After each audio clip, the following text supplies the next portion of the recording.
भगवान के सुंदर नूपुरों का ध्यान करें। सुंदर भगवान की पीत वर्ण की धोती, मोटी सुंदर चौड़ी लाल किनार है, उसका ध्यान करें। भगवान के सुपुष्ट गुल्फ का ध्यान करें। भगवान के सुपुष्ट घुटनों का ध्यान करें। सुंदर सुचिक्कन गोल गोल लंबी भगवान की सुंदर जंघाओं का ध्यान करें। भगवान की सुंदर पीली धोती का ध्यान करें। भगवान की सुंदर कटी किंकणी का ध्यान करें। सुंदर सुंदर क्षुद्र घंटिकाएं लटक रही हैं, उनका ध्यान करें। पीतांबर से फेट कसी हुई है, ये कसी हुई फेट का ध्यान करें। ये फेट क्यों कस रखी है? बोले भक्तों की रक्षा करने के लिए भगवान ने कमर कस रखी है। कोई भक्त हमें बुलावे तो सही, हम दौड़ के चले जाएंगे। पीतांबर की फेट का ध्यान करें। भगवान की कटी कौंधनी का ध्यान करें। बड़ी प्यारी सुंदर भगवान की कौंधनी है। भगवान के दक्षिणावर्त सुंदर नाभि का ध्यान करें। यज्ञोपवीत की रेखा का ध्यान करें। और भगवान के उदर में त्रिवली है, 3 रेखाएं हैं, उनका ध्यान करें। भगवान के विशाल चौड़े वक्षस्थल का ध्यान करें। भगवान के वक्षस्थल में दाहिनी ओर एक स्वर्ण रोमावली है। उस स्वर्ण रोमावली के रूप में साक्षात श्री प्रिया जी विराजमान है, श्री किशोरी जी विराजमान है। ये भगवान के वक्षस्थल में ही श्री जी का ध्यान है। भगवान के वक्षस्थल में श्री जी का ध्यान। इसका तात्पर्य क्या है? इसका तात्पर्य यह है कि पहले ठाकुर जी का ध्यान चित्त में स्थिर हो, तब प्रिया जी का ध्यान प्रकट होगा। और ठाकुर जी का ध्यान करने के पहले प्रिया जी का ध्यान करना, ये अनधिकार होता है। ठाकुर जी का ध्यान पहले चित्त में स्थिर हो तो ठाकुर जी के हृदय में नित्य श्री प्रिया जी विराजमान है। उनके हृदय पर जब दृष्टि अटकेगी तो प्रिया जी का वहीं दर्शन होने लगेगा। श्रीवत्स की रेखा के रूप में प्रिया जी का ध्यान है। भृगुलता का ध्यान है। भृगुलता के ध्यान के रूप में भगवान की भक्त वत्सलता का ध्यान है। भगवान अपने भक्त से कितना प्रेम करते हैं, वो भक्त पद प्रहार भी कर दे तो भी उसके पद प्रहार को अपने छाप के रूप में भगवान स्वीकार कर लेते हैं। भृगुलता का ध्यान करें। भगवान के सुंदर चंद्रहार का ध्यान करें। भगवान के सुंदर मुक्ताहार का, मणिहार का ध्यान करें। भगवान के कंठ में कौस्तुभ मणि का ध्यान करें। सुंदर शंख के समान सुंदर ग्रीवा का ध्यान करें। और भगवान के चरणांगुष्ठ तक चुंबन करने वाली भगवान की सुंदर बनमाला का ध्यान करें। बनमाला में 5 प्रकार के पुष्प हैं। कौन कौन? तुलसी, कुंद, मंदार, पारिजात, सरोरुहई। तुलसी, कुंद और मंदार और पारिजात और सरोरु माने कमल। ये 5 प्रकार के पुष्पों से गूंथी हुई माला भगवान की दिव्य बनमाला है। ये 5 रंग की पुष्प हैं इसमें। ये 5 रंग कौन कौन है? ये भक्ति के 5 रस ही 5 रंग हैं। शांत, दास्य, सख्य, वात्सल्य और श्रृंगार। ये 5 जो भक्ति के रस हैं, इन भक्ति के 5 रसों के उपासक जो भक्त हैं, वे ही भगवान की माला के पुष्प हैं। प्राकृत पुष्प नहीं, भक्त ही पुष्प बन करके भगवान के वक्षस्थल से लगे हुए हैं।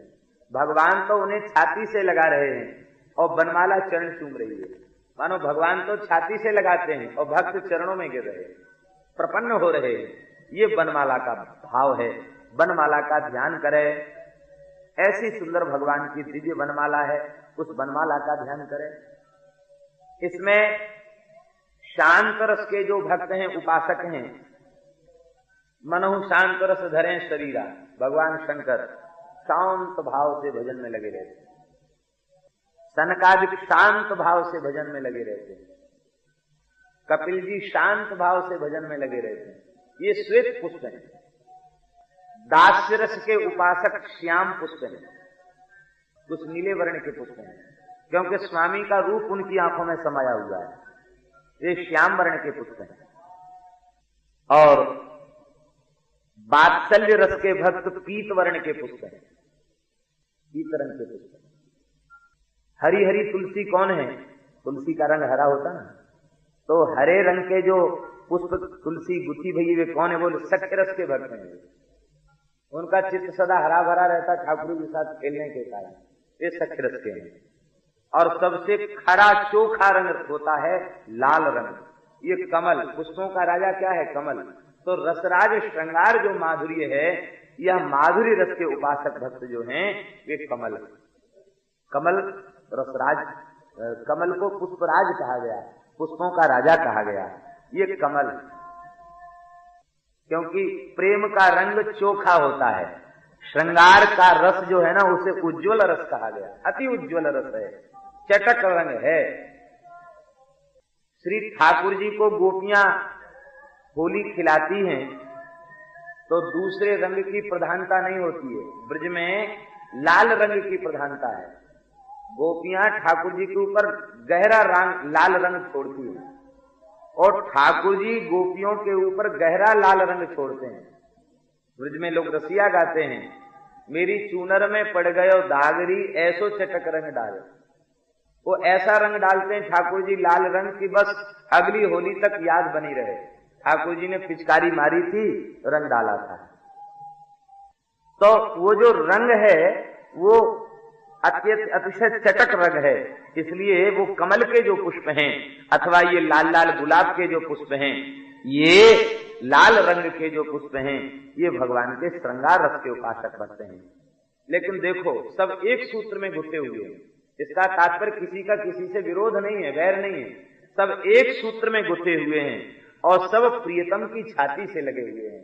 अर्थात किसी रस के भक्त को ठाकुर जी अपने से अलग नहीं करते, अपनी छाती से लगा के रखते हैं और समस्त भक्तों का आश्रय भगवान के चरण कमल होते हैं। बोलो भक्त वत्सल भगवान की जय। ये सुंदर भगवान के यह बनमाला का ध्यान करें, भगवान के सुंदर पीतांबर का ध्यान करें। ये फहराता हुआ पीतांबर कौन है? ये साक्षात श्री राधा रानी ही पीतांबर है। श्री ठाकुर जी के श्रीअंग में पीतांबर के रूप से लिपटी रहती है और श्री जी के अंग में जो नीलांबर है ये साक्षात श्याम सुंदर ही नीलांबर है। प्रिया जी के अंग का श्रृंगार ठाकुर जी और ठाकुर जी के अंग का श्रृंगार श्री प्रिया जी।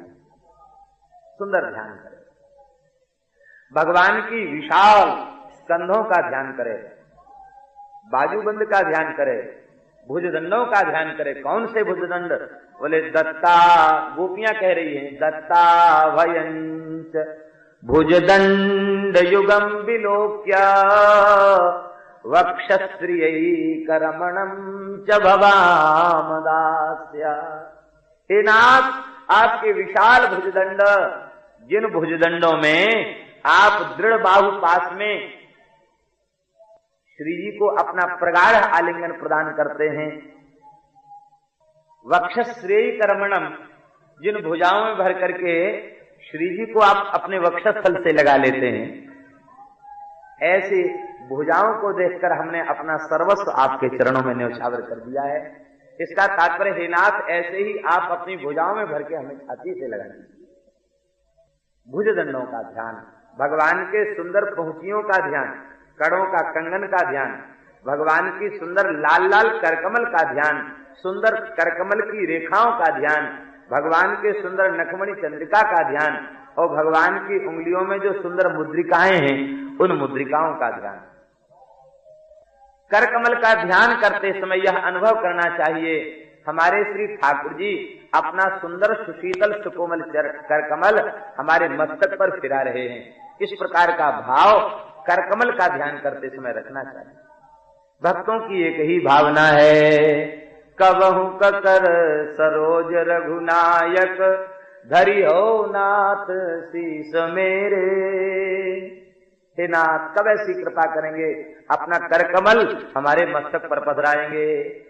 शीतल सुखद छाह जही कर की मैं तत पाप ताप माया, निशिबा सरते ही कर सरोज की चाहत तुलसीदास छाया। उस करकमल की छाया का ध्यान, भगवान के करकमल का ध्यान करें और भगवान की सुंदर ठोड़ी का ध्यान। जिससे उपमा दें इनकी ठोड़ी की, अनुपम ठोड़ी है, बड़ी प्यारी ठोड़ी है और सुंदर सुचिक्कन सुवृत्त कपोल हैं, एकदम भरे हुए गाल हैं भगवान के, कपोल एकदम खिले हुए कपोल भगवान के हैं और लाल लाल सुंदर अधरोष्ठ का ध्यान, लाल लाल सुंदर उत्तरोष्ठ का ध्यान और मुख में पान की लाली का ध्यान, सुंदर दंत पंक्ति का ध्यान, नक वेसर का ध्यान, सुंदर सुंदर अति सुंदर भगवान की मनोहर नासिका का ध्यान, भगवान के विशाल अरुणारे नेत्रों का ध्यान, जिनमें प्रेम का समुद्र हिलोरे ले रहा है, ऐसे भगवान के नेत्रों का ध्यान, भगवान के कमान के समान खिंची हुई भौहों का ध्यान। ये दो धनुष ऐसे हैं जिनमें डोरी नहीं है और इतने प्रचंड धनुष हैं कि बिना डोरी के बाण चलाया नहीं जा सकता। लेकिन ठाकुर जी के जो खिंची भई भौहें हैं ना, ये बिना डोरी के धनुष हैं और उनकी जो तिरछी चितवन है वे बाण है। ये बंक भ्रकुटी से देखकर तिरछी चितवन जिसके ऊपर डाल देते हैं, बस उसके कलेजे में चीरती भई उनकी चितवन चली जाती है। सांवरे की दृष्टि मानो प्रेम की कटारी है। भगवान की मंद मुस्कान का ध्यान, भगवान के सुंदर वंक तिरछी चितवन का ध्यान, भगवान की सुंदर वंक भ्रुकुटी का ध्यान। दर्शनीय तिलको बनमाला, भागवत में गोपियां कहती हैं दर्शनीय तिलका। इसके दो अर्थ हैं। एक अर्थ तो गोपियों का यह है कि दर्शनीय तिलका, इस त्रिभुवन में जितने दर्शनीय हैं उनमें तिलक माने श्रेष्ठ श्री कृष्ण है, दर्शनीय तिलक। दूसरा अर्थ है इनका तिलक बड़ा दर्शनीय है। जैसे तैसे तिलक नहीं लगाया ठाकुर जी ने, हाँ हाँ क्या कहना, रसिकों ने बड़े प्रेम से तिलक की रेखा बनाई है और विचित्र पत्रावली की कपोलों पर रचना की है, भौं की रचना की है, श्रीअंग में विचित्र पत्रांकुर की रचना की है। ये दर्शनीय तिलको बनमाला, दर्शनीय तिलक है, भगवान की तिलक की रेखा का ध्यान। और तिलक तो मध्य में है और इधर उधर क्या है, बोले सुंदर कस्तूरी कुमकुम केसर आदि से मिश्रित सुंदर चंदन की खौर कड़ी हुई है, भगवान की सुंदर खौर का ध्यान, भगवान के सुंदर मकराकृत कुंडल का ध्यान और भगवान की घुंघराली अलकावली का ध्यान। इस घुंघराली अलकावली में ही भक्तों का मन फंस जाता है, ये लटों में मन अटक जाता है और लटों में ही मन नहीं अटकता, ठाकुर जी भक्त की लटों को भी अटका लेते हैं। हमारे ब्रज के एक महान रसिकाचार्य सिद्ध संत श्री चतुर्भुज दास जी महाराज नागा जी, जो 84 कोस ब्रज की रोज एक परिक्रमा किया करते थे, नित्य 84 कोस ब्रज की परिक्रमा करते थे रोज। अलग अलग नियम था, बरसाने में राजभोग का दर्शन करते, कहाँ शयन भोग, कहाँ आरती, कहाँ मंगला, केशव देव जी की मंगला करते थे। इस तरह से 84 कोस ब्रज की नित्य परिक्रमा करते थे। ये जब बरसाने के निकट आए तो बहुत वेग से योग बल से चलते थे, तो हींस के झाड़ में जटा अटक गई। जटा अटक गई तो आप खड़े हो गए, सुलझा सकते थे लेकिन नहीं सुलझाया। क्यों? निरंतर रूप का ध्यान करने वाले, भगवान की घुंघराली अलकावली में मन अटका है। बोले अच्छा, हमने अपना मन तेरी घुंघराली अलकावली में अटका रखा है तो तूने हमारी जटाओं को पकड़ रखा है। लोग कहते बाबा हम जटा खोल लें, कहते नहीं, जिसने उलझाई है वही सुलझाएगा। न तुमने उलझाई है न तुम सुलझाओगे। ग्वारियों को भगा दी।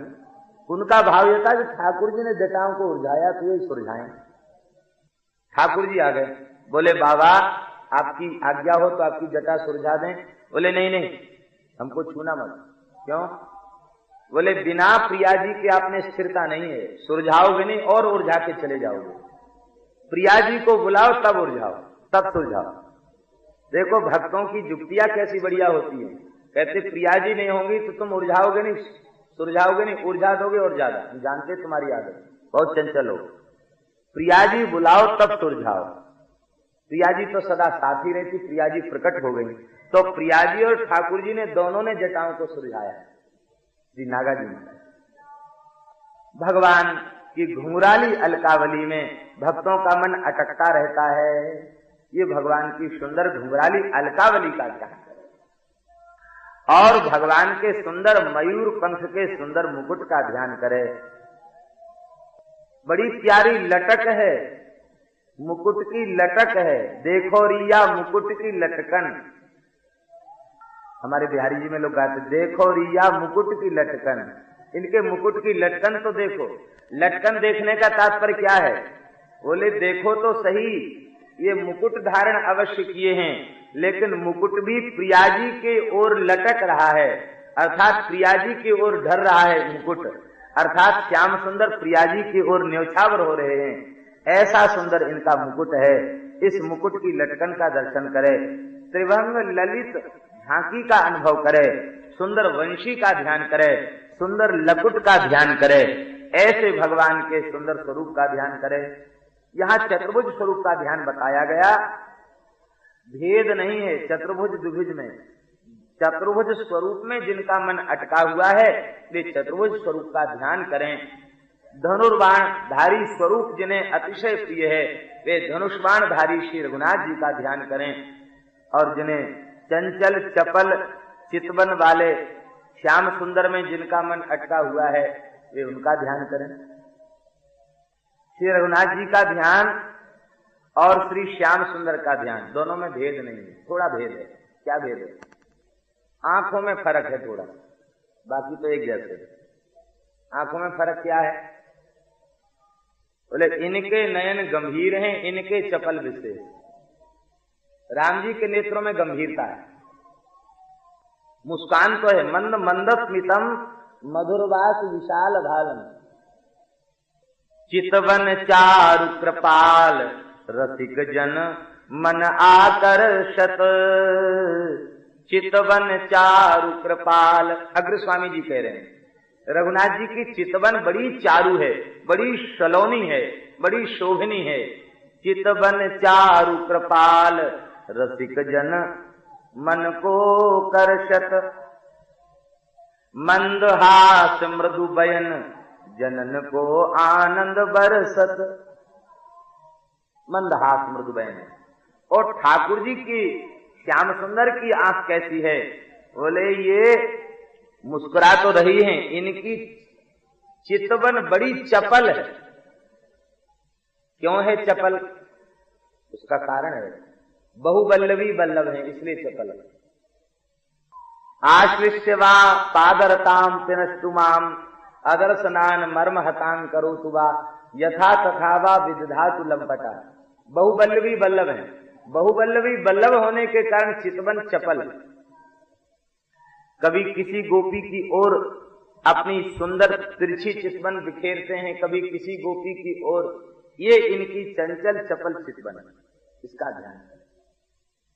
बस इसी ध्यान में अपने चित्त को रमा दे, अटका दे।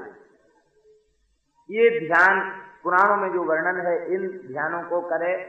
और मान लो ऐसे ध्यान में सुविधा न हो सके तो गुरुजनों की कृपा से जो ध्यान होता है उसका ध्यान करें। और कठिनाई ध्यान में अधिक मालूम हो तो जो भगवत विग्रह अतिशय प्रिय लगे उन स्वरूप का ध्यान करें, विग्रह का ध्यान करें। मंदिर में दर्शन करने जाते उस स्वरूप का ध्यान करें। मान लो उसमें भी कठिनाई होती हो तो जो चित्र छवि ठाकुर जी की चित्त को छूने वाली हो, जिसको देखकर मन में निरतिशय आह्लाद प्रकट होने लग जाए, वो छवि जो मन को भा जाए, ऐसी एक छवि को विराजमान कर ले और बार बार छवि का दर्शन करे। फिर आंख बंद करके उस छवि को हृदय में देखे। आप लोग कहेंगे कि चित्रकार ने भगवान को तो देखा नहीं। चित्रकार ने भगवान को देखा, कल्पना से ही तो बनाता है। तो कल्पना से कल्पित ध्यान उस सत्य कैसे? यह शंका भगवान के ध्यान के संबंध में नहीं करनी चाहिए। इसलिए क्योंकि भगवान परम सत्य हैं, इसलिए उनके संबंध में की गई कल्पना असत्य हो नहीं सकती। आप जिस रूप की झांकी का ध्यान करेंगे उसी रूप में ठाकुर जी आकर के प्रकट होकर के दर्शन प्रदान करेंगे। भगवान का ध्यान करें, चरण से लेके भगवान के मुकुट तक ध्यान, मुकुट से लेके चरण तक बारंबार अपने चित्त को भगवान के ध्यान में लगा करके रखे। कहते इस ध्यान से क्या होगा? ध्यान का फल बता रहे हैं श्री कपिल भगवान। एवं हरो भगवती प्रतिलब्ध भावो भक्त्या द्रवद्विदय उत्पुलक प्रमोदात् औत्कण्ठ्य बाष्पकलया मुहुर्द्यमान तच्चापि चित्त बडिशम शनकैर्वियुंक्ते। इस प्रकार से जब बारंबार भगवान की झांकी का ध्यान करेगा तो भगवान में परिपूर्ण भाव उसको जागृत हो जाएगा, प्रेम जागृत हो जाएगा।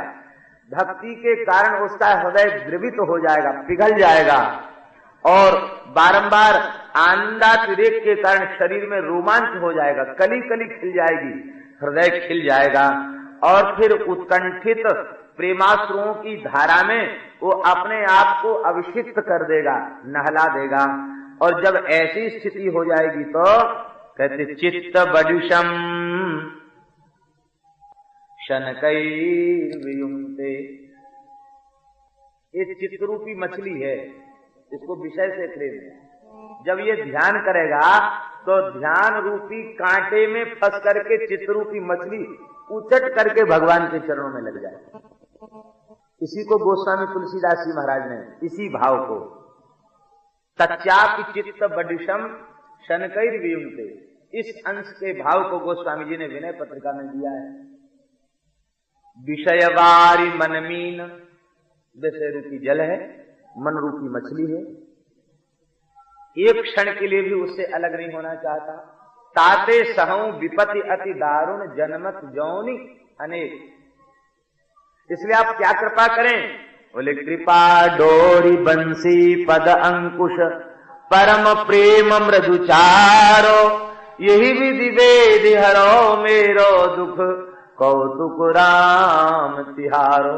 हे भगवान, कृपा की डोर बना लीजिए, आपके चरण में चिन्हित जो अंकुश का चिन्ह है उसकी बंसी बना लीजिए। मछली पकड़ने का जो उपकरण होता है उसे बंसी कहते हैं, उसकी बंसी बना लीजिए और क्या करिए? कहते उसकी बंसी बना करके भक्त वात्सल्य का चारा लगा करके हमारे मन रूपी मछली को पकड़ करके और हमको बरबस अपनी ओर खींच लीजिए।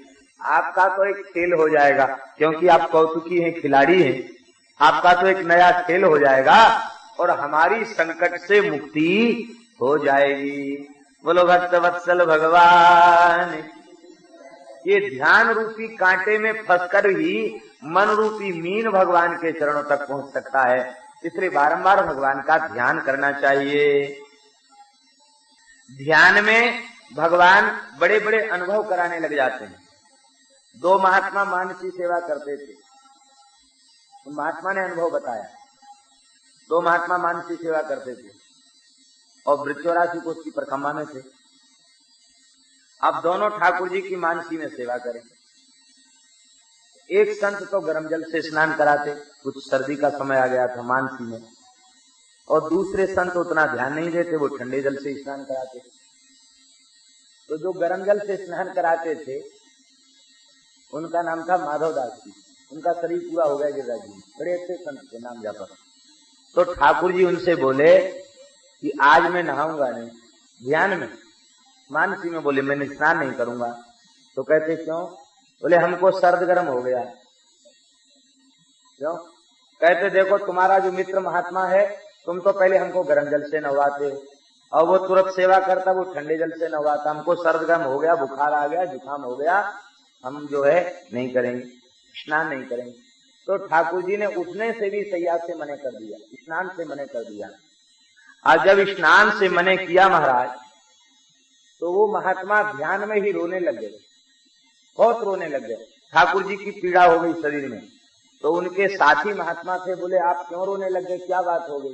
तो बोले कि तुम ठंडे पानी से स्नान करा तो बताओ हमारे ठाकुर जी बीमार हो गए। ये घटना स्वयं माधवदास जी ने दास को सुनाई। तो कहने का तात्पर्य ये है कि देखो भगवान अपने भक्त पर कितने प्रसन्न होकर उनकी सेवा को स्वीकार करते हैं। भगवान की भगवत्ता का विचार किया जाए तो क्या उनको ठंडी हो क्या उनको गर्मी, लेकिन वे भाव को कितनी सूक्ष्म रीति से भाव का भगवान आदर करते हैं, ये विचार करने की बात है। ठाकुर जी ने कहा हमको सर्दी जुकाम हो गया, सर्द गर्म हो गई, भावपूर्वक भगवान का ध्यान, ये ध्यान में सिद्धि हो जाती है।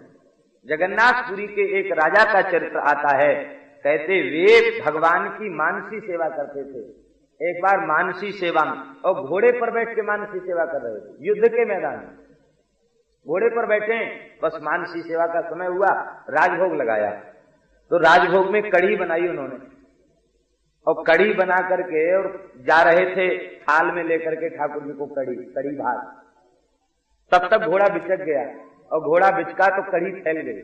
तो ध्यान में कढ़ी फैली थी और घोड़ा की जीन कढ़ी से सन गई। एक संत मिथिला में रहते थे, उनका नाम था श्री राधिका दास जी महाराज।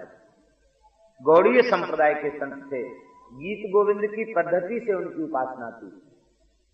वृद्ध थे, बड़े उच्च कोटि के महापुरुष थे। हमने उनका दर्शन तो नहीं किया, लेकिन उनके जो शिष्य थे पानी घाट वाले महाराज जी बाबा श्री नवल किशोर दास जी महाराज, परम सिद्ध संत, उनका दर्शन किया।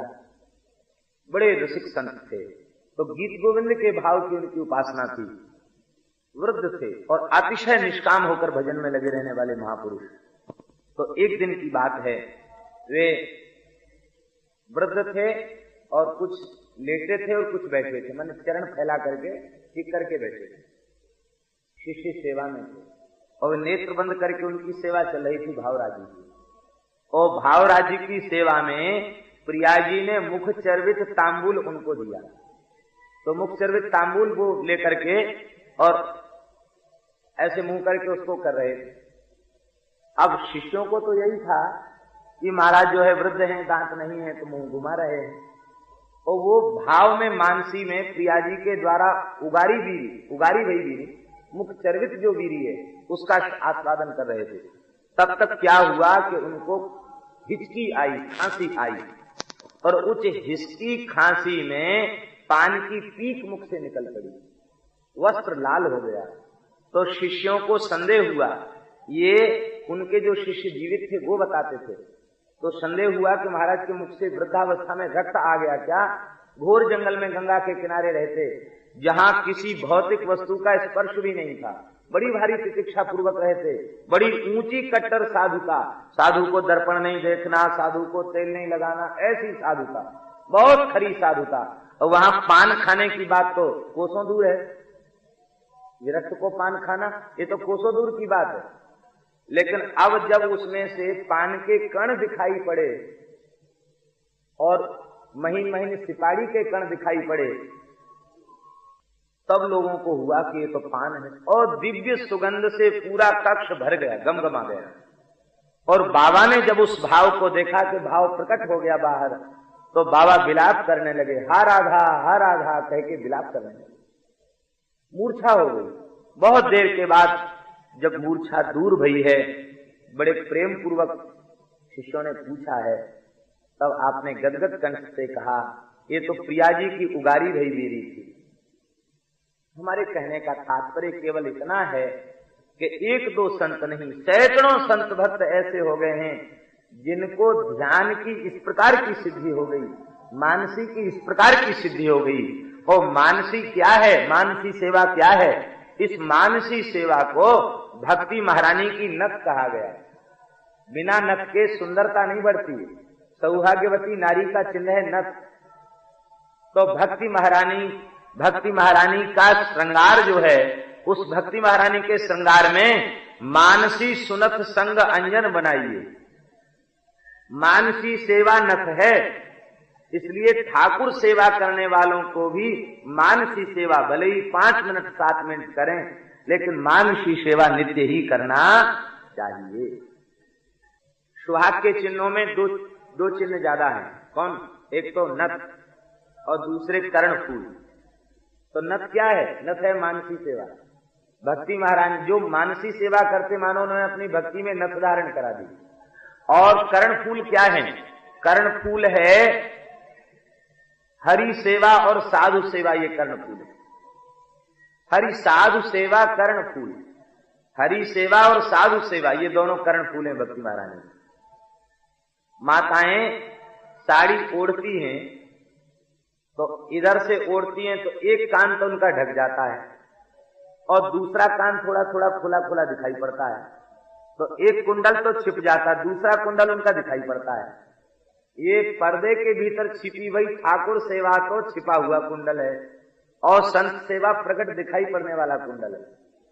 तो केवल ठाकुर सेवा करे, संत सेवा न करे तो उसकी भक्ति महारानी एक कान में कुंडल धारण किए और दोनों कानों में कुंडल कुंज भक्ति महारानी के। बोले जो दिखाई पड़ने वाला कुंडल है ना वो संत सेवा है, और जो पर्दे के भीतर छिपा हुआ कुंडल है वो हरि सेवा है, और नथ जो है वो मानसी सेवा नथ है। बोलो भक्तवत्सल भगवान की।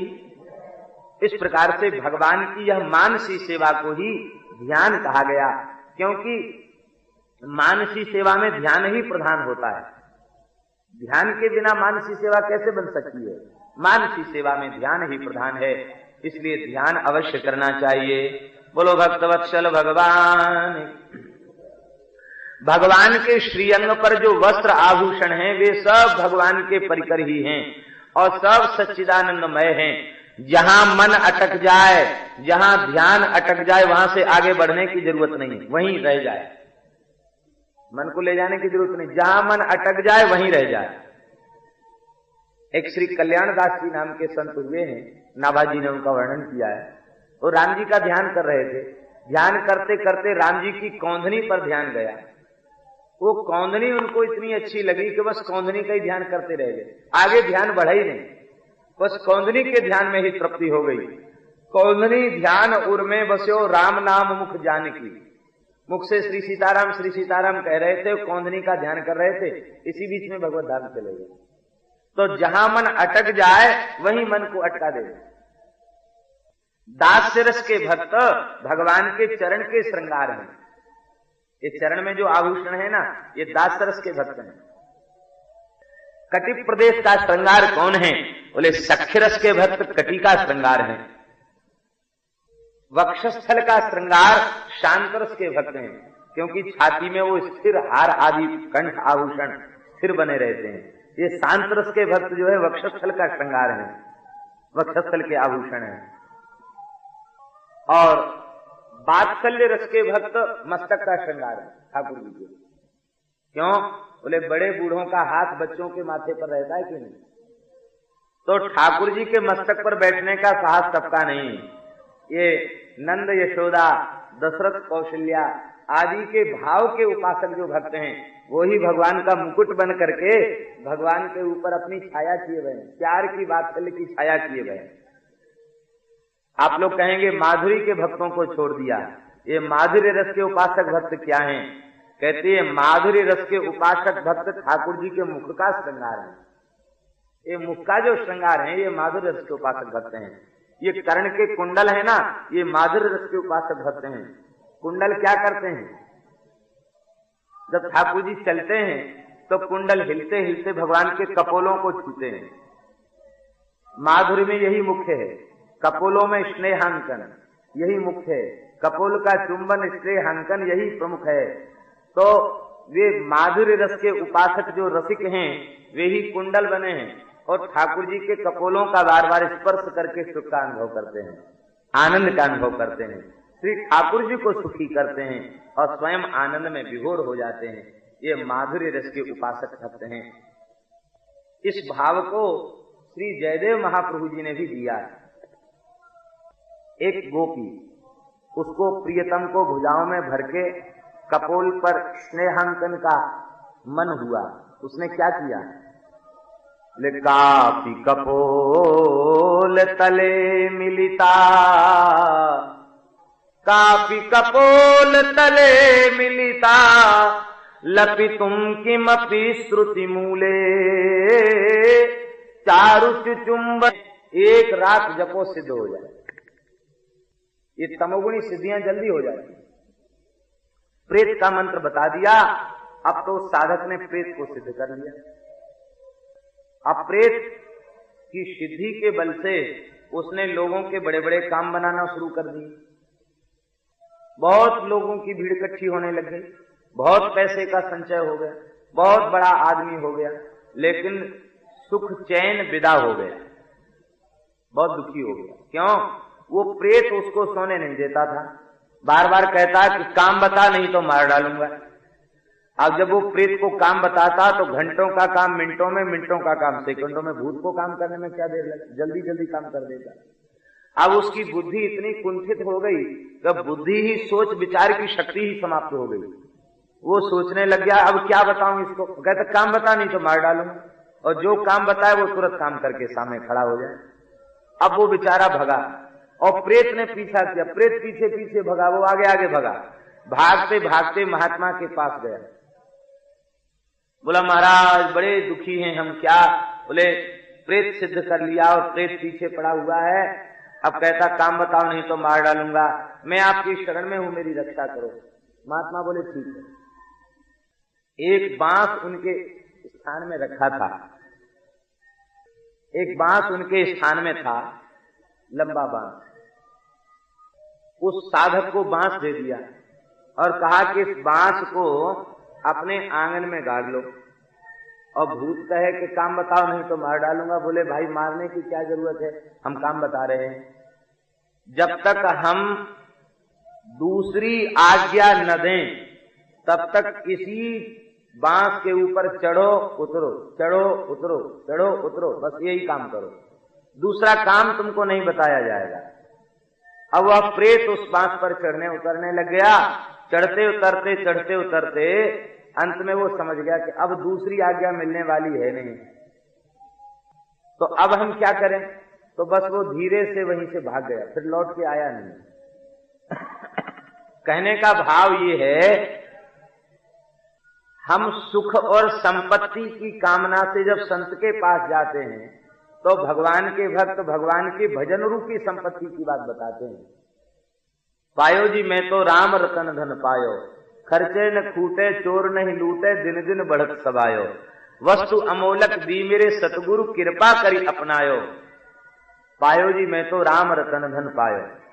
लेकिन यह संपत्ति जीव को रुचती नहीं है, तो संतों का आश्रय छोड़कर अघोरी के पास जाता है। अघोरी किसे कहते हैं? जो स्मशान का सेवन करें।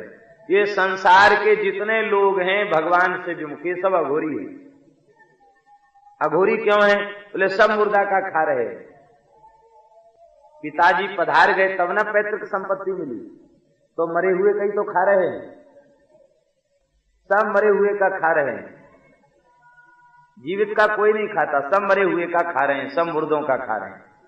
कबीर जी ने कहा साधो ये मुर्दन को गांव, ये मुर्दों का गांव है।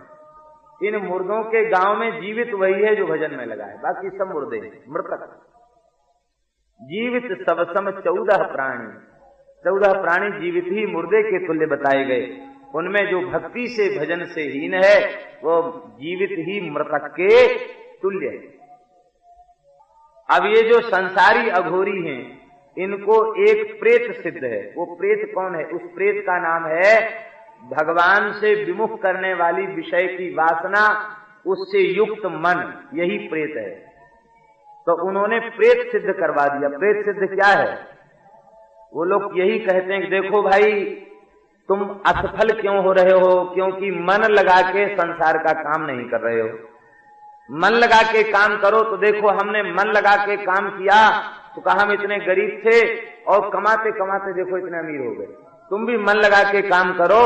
भगवान में मन लगाने की बात नहीं, नाशवान स्त्री पुत्र शरीर संसार में मन लगा दो, बस फिर कोई संसार की वस्तु दुर्लभ नहीं रह जाएगी। मन लगा दोगे जहां और फिर प्रयत्न करोगे तो वस्तु मिल जाएगी। बस इसने मनरूपी प्रेत को सिद्ध कर लिया, और मनरूपी प्रेत को सिद्ध करने के बाद अब संसार की वस्तुओं को बटोरने में लग गया। अब मन की क्या दशा हो गई? बोले मन ने कहा काम बताओ नहीं तो मार डालूंगा। मन कभी खाली नहीं रहता, इसको काम बताना चाहिए। हम सो जाते फिर भी मन शांत नहीं रहता, फिर भी उसको काम चाहिए। वेद में लिखा है जज्जाग्रतो दूरमुदैति दैवं तदु सुप्तस्य तथैवेति दूरंग मंज्योति खांज्योतिरे कंतन में मनः शिव संकल्पमस्तु यत जागृतः दूरम उदैति। जागृत अवस्था में भी दूर से दूर हमको ले जाता है, और सुप्तस्य तथैव एति, सोने के बाद भी न जाने कहां कहां ले जाता है, कहां कहां क्या क्या दिखाता है। संसार में जिनकी आसक्ति है उनका मन विचित्र विचित्र प्रकार के दृश्य दिखाता है। स्वप्न जो है वह अपनी साधना का दर्पण है। जब तक चित्त में रजोगुण तमोगुण के संस्कार रहेंगे तब तक रजोगुण तमोगुण प्रधान दृश्य दिखेंगे, और ज्यों ज्यों रजोगुण तमोगुण का अभाव होगा तब सात्विक दृश्य दिखेंगे।